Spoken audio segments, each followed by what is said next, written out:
terbuka berbiaya tinggi? Jawabannya belum tentu. Belum tentu sistem proporsional terbuka berbiaya tinggi atau lebih tinggi dari sistem proporsional tertutup. Karena sistem proporsional terbuka dengan mekanisme yang baik di internal partai, dan ketika partai melakukan seleksi calon-calon yang punya modal sosial yang tinggi, praktis itu bisa menekan ongkos finansial. Sementara sistem proporsional tertutup yang mengandalkan kesaktian nomor urut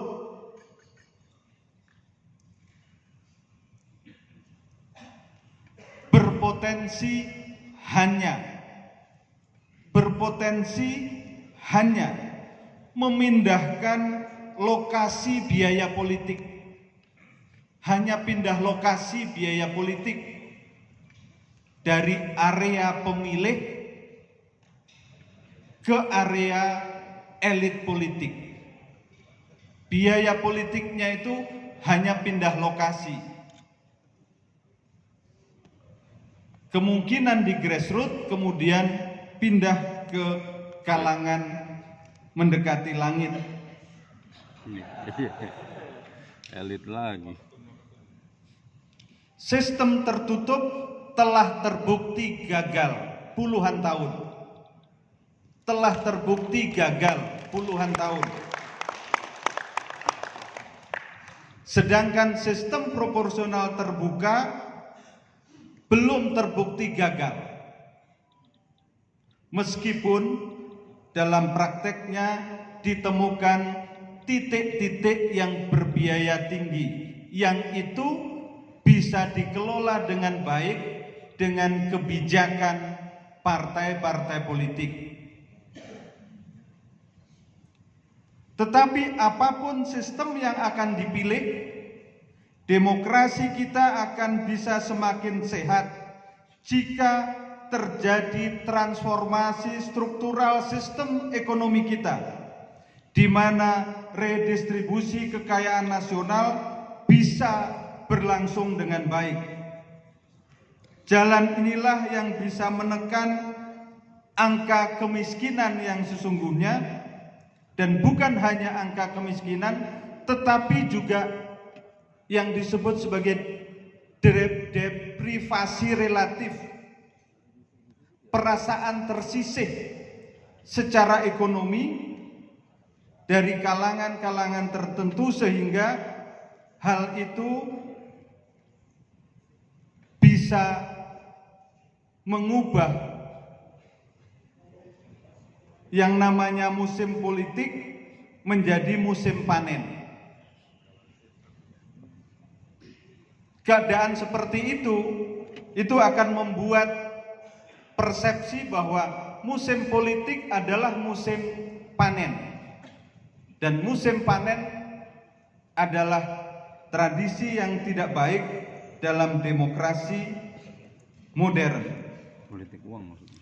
Musim panen itu maksudnya adalah musim ketika amplop-amplop berterbangan ke sana kemari menjelang proses pemungutan suara.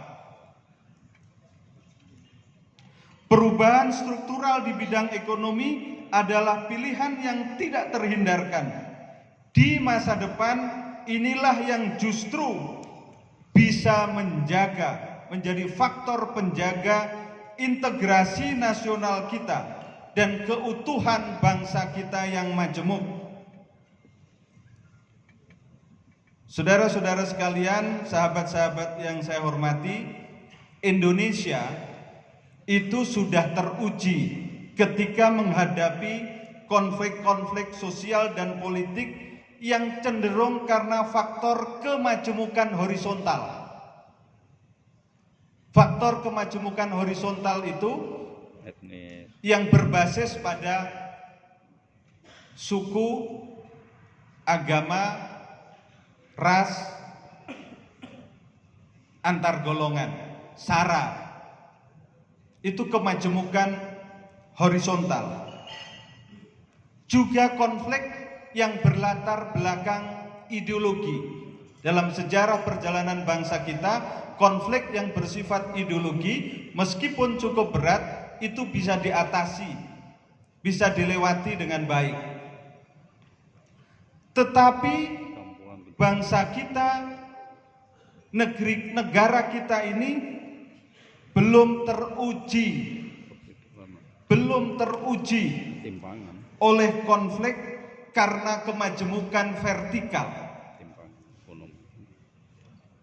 Dan hemat saya, jangan sampai bangsa kita mendapatkan ujian konflik, negara kita mendapatkan ujian konflik yang berasal dari kemajemukan vertikal.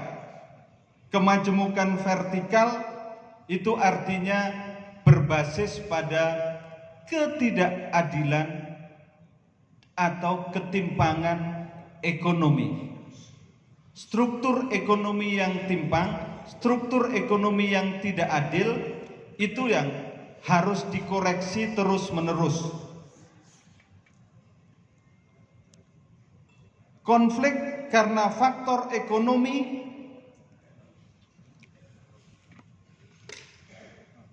ini tesis saya, bukan tesis saya murni, tetapi saya ingin mengatakan ini karena ini common sense sesungguhnya. Konflik karena faktor ekonomi yang bertemu dengan unsur kemajemukan horizontal, itu akan parah. Karena timpang ekonomi, karena ketidakadilan ekonomi atau perasaan ketidakadilan ekonomi yang bertemu dengan kemajemukan horizontal, itu akan sangat berbahaya. Kalau keduanya bertemu dalam suatu peristiwa, itu akan sangat berbahaya. Kemiskinan yang disertai perasaan timpang dan tersisih bisa menjadi lahan subur bagi konflik yang sulit ditemukan resolusinya. Resolusi konflik yang berbasis pada kemajemukan vertikal yang bertemu dengan kemajemukan horizontal sekaligus, karena kemajemukan horizontal itu adalah fakta keindonesiaan yang tidak bisa dihindari.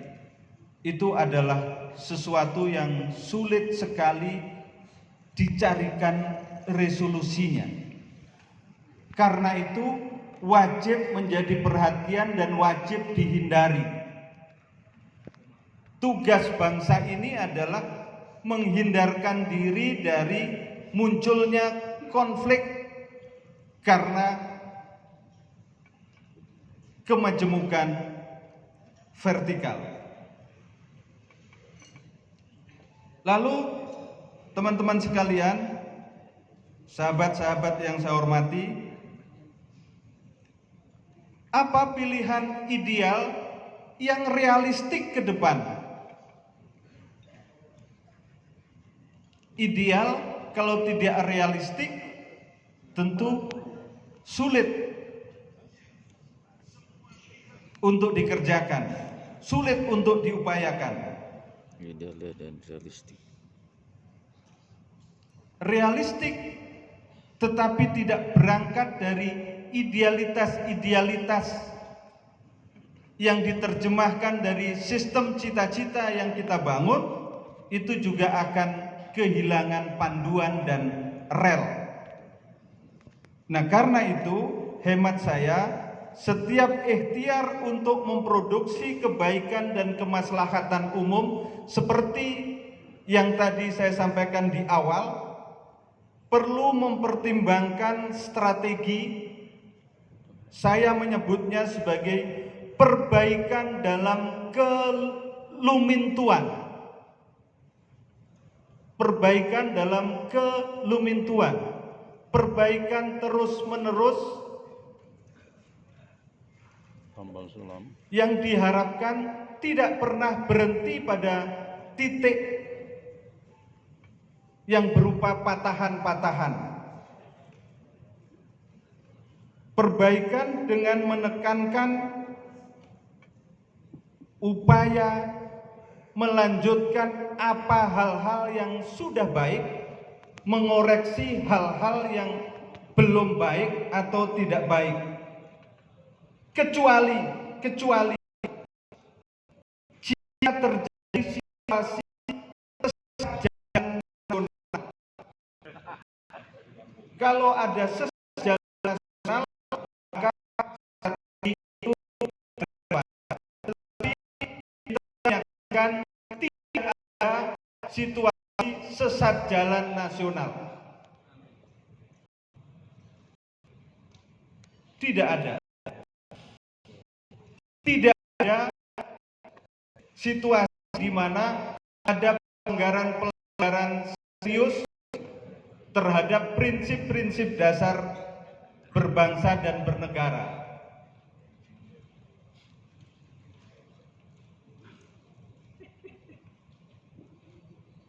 Perbaikan dengan kelumintuan itu tidak akan memberikan peluang terjadinya lagi patahan-patahan dalam sejarah perjalanan bangsa kita. Sudah cukup patahan-patahan sejarah yang besar seperti peristiwa 48, peristiwa 65, peristiwa 98, serta patahan-patahan dengan variasinya masing-masing yang relatif kecil-kecil, termasuk retakan, bukan patahan sih, retakan pasca Pilpres yang lalu, retakan pasca Pilkada DKI Jakarta yang lalu. Retakan-retakan seperti itu bukan hanya terjadi di tingkat nasional, tetapi juga kita menyaksikan di beberapa daerah menjadi fenomena-fenomena sosial politik lokal. Hemat saya, hal seperti itu sudah cukup. Tujuan dari perbaikan dalam kelumintuan itu adalah juga agar setiap pergantian kekuasaan yang terjadi, dan pergantian kekuasaan itu bersifat normal, diikuti dengan proses kenaikan kelas. Selalu ada kenaikan kelas dan tidak bolak-balik pada kelas yang sama. Bahkan kemudian kalau ada patahan besar bisa turun kelas. Kalau bangsa yang bolak-balik pada kelas yang sama atau turun kelas, bangsa itu akan terhalang sendiri kemajuan dan masa depannya. Dan Indonesia tidak punya pilihan lain kecuali maju dan naik kelas terus-menerus. Tidak boleh tinggal kelas, apalagi bolak-balik kemudian turun kelas. Bangsa kita adalah bangsa yang punya masa depan. Mengapa punya masa depan? Karena ada jari di sini, jari di sana, jari di mana-mana, dan kawan-kawan kita di luar jari yang punya visi ke depan yang sama tentang Indonesia.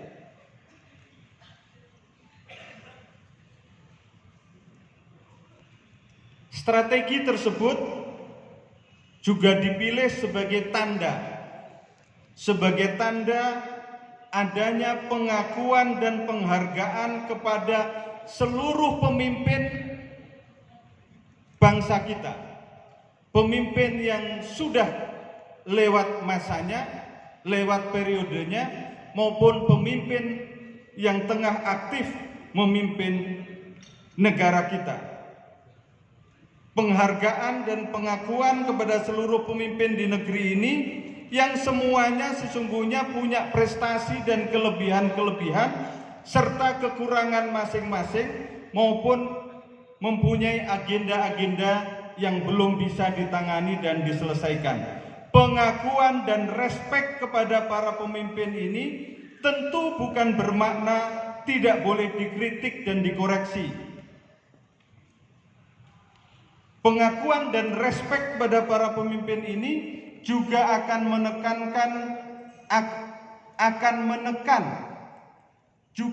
menekan kemungkinan hadirnya dendam politik dan kebencian-kebencian yang direproduksi terus dari waktu ke waktu,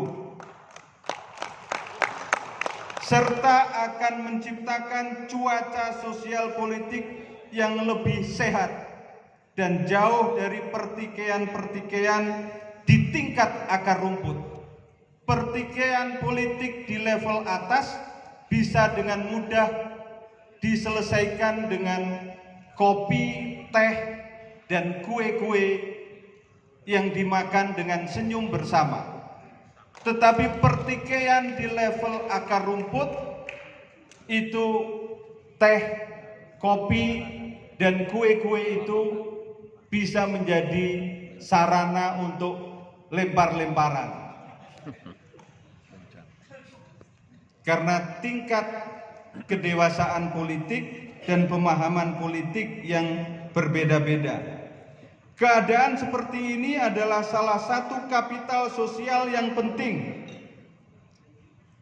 Keadaan yang jauh dari pertikaian tadi itu, jauh dari dendam dan kebencian tadi itu, adalah kapital sosial yang penting bagi terus melajunya kapal besar yang bernama Indonesia, terus bergerak maju menuju pantai harapan dan bertemu dengan tanah air yang dicita-citakan, tanah air yang adil, makmur, maju, bersatu, tanah air yang bergerak dengan kebaikan-kebaikan dan kemaslahatan publik yang mendapatkan ridho dan barokah dari Allah Subhanahu wa Ta'ala. Amin. Tanah air yang baldatun thayyibatun wa rabbun ghafur. Tanah air yang dicita-citakan oleh para pendiri Republik ini, tanah air yang dirindukan oleh generasi kita sekarang ini, tanah air yang dimimpi-mimpikan oleh generasi-generasi anak cucu kita kelak. Itulah Indonesia. Dan di situ ada yang namanya Jaringan Indonesia. Wallahu a'lam bishawab.